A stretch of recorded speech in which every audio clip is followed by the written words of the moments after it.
एक भक्त कह रहा था, उसने उपदेश नहीं लिया था, एक साधारण सी, एक कॉमन सी बात है। जैसे कोई व्यक्ति बीड़ी, शराब, मांस, तंबाकू प्रयोग नहीं कर रहा और हमारे साथ बहुत से भक्तों के साथ वार्ता हुई तो वो कहते हैं जी हम तो ना शराब पीता हूं, ना मांस खाता हूं, ना कोई और चोरी ठगी करता हूं, अपना ईमानदारी से कार्य करते हैं और ठीक गुजारा चल रहा है। मुझे नाम लेने की कोई आवश्यकता नहीं, मैं तो वैसे ही नाम लिए बराबर। तो उसको फिर समझाया जाता है कि ए बोरी आत्मा, जो अपन आप नहीं कर रहे, ये तो मनुष्य जीवन का प्रथम कर्तव्य है, और जो ये पाप भी, ये बुराइयां भी कर रहे हैं, वो तो और ज्यादा पाप के भागी बन रहे हैं। आप केवल उन पापों से बचे हुए हैं जो अन्य व्यक्ति वो शराब, मांस, तंबाकू, चोरी, ठगी करके तो पाप कमा रहे हैं, लेकिन जीवन आपका भी इनकम्प्लीट है। मनुष्य जीवन का कर्तव्य आपका पूर्ण नहीं है। जैसे एक एकड़ जमीन में घास फूस, झाड़, बोझड़े, कांटेदार झाड़ियां खड़ी है और उसके साथ वाले एकड़ में, साथ वाले किले में, खेत में किसान ने खूब अच्छी तरह संभाल रखा है, उसमें कोई झाड़ नहीं, कोई कांटेदार झाड़ी नहीं, वो बिल्कुल बोने योग्य करके छोड़ दिया और बीज उसमें बीजा नहीं, तो क्या लाभ हुआ?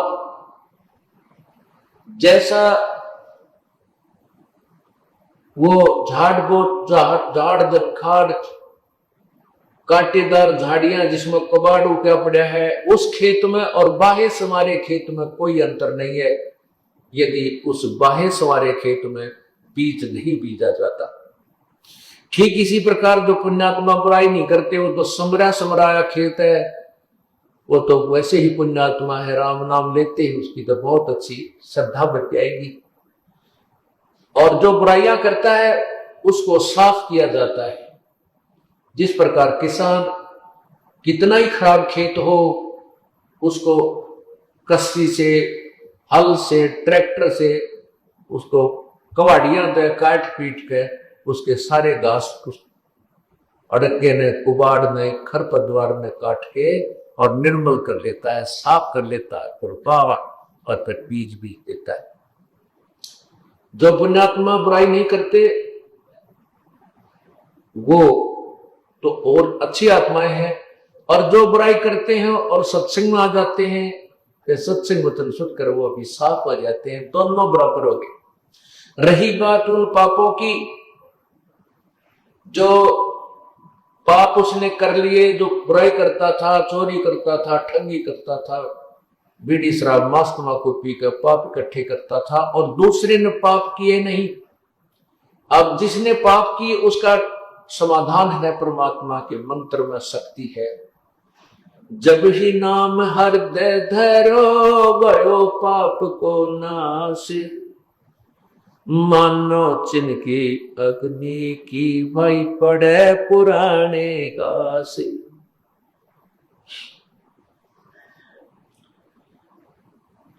परमात्मा हर तरह से हमें सावधान भी करते हैं, ज्ञान भी देते हैं, हमारा विश्वास दृढ़ भी करते हैं।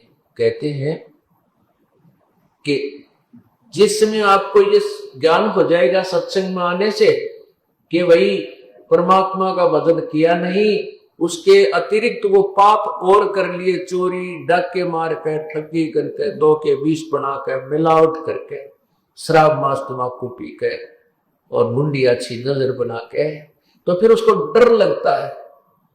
वो सोचता है परमात्मा मेरा क्या होगा, मैं तो घोर पापी हूं, मेरे तक कीड़े पड़ेंगे, कुत्ता बनूंगा, खाद लगे। क्योंकि सत्संग में आने से आत्मा को ज्ञान हो जाएगा कि सचमुच जो कहा जा रहा है ये सच्ची होगी, ये सत्य होगा।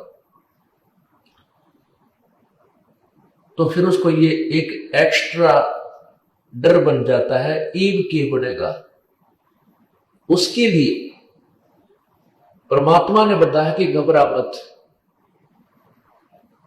जैसे पहले जो आपसे बुराई हुई है वो अनजानपने में होगी, आपको पता नहीं था।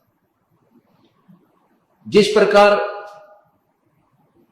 छोटा सा बालक पालने में ढूंढ रहा होता है और वो क्या करता है, टट्टी पेशाब करके सारे कपड़े भी खराब कर लेता है, हाथ और पैर भी खराब कर लेता है, फिर वो रोने लग जाता है।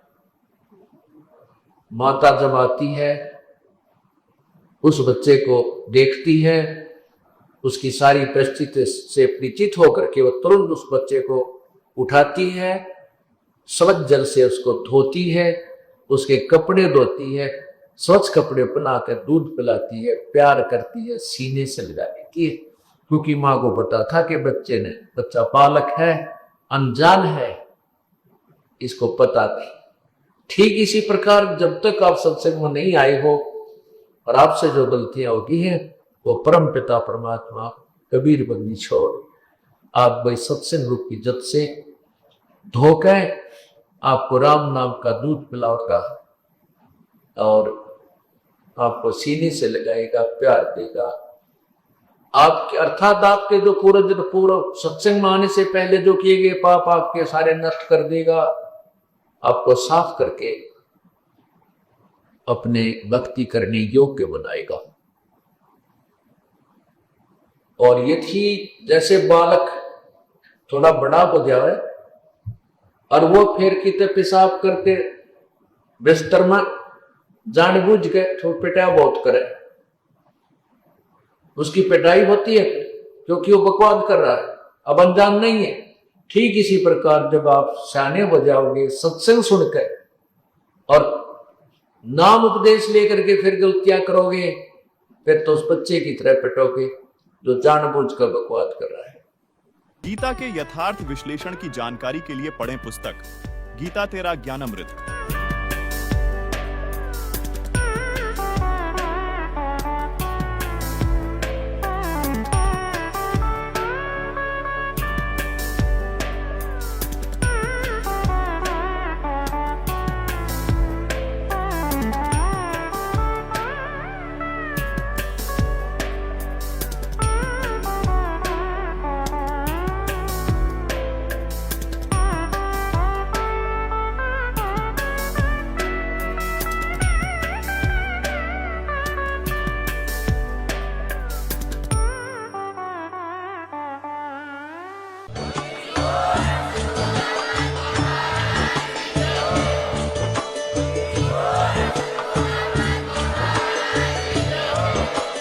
आप सुन रहे थे जगत गुरु तत्वदर्शी संत रामपाल जी महाराज जी के मंगल प्रवचन। अधिक जानकारी के लिए विजिट कीजिए हमारी वेबसाइट www.jagatgururampalji.org। संत रामपाल जी महाराज जी के शुभ आशीर्वाद से पूरे विश्व भर में 500 से भी ज्यादा नाम दीक्षा केंद्र हैं, जिन पर संत रामपाल जी महाराज जी द्वारा ऑनलाइन निशुल्क नाम दीक्षा दी जा रही है। अपने नजदीकी नाम दीक्षा केंद्र का पता करने के लिए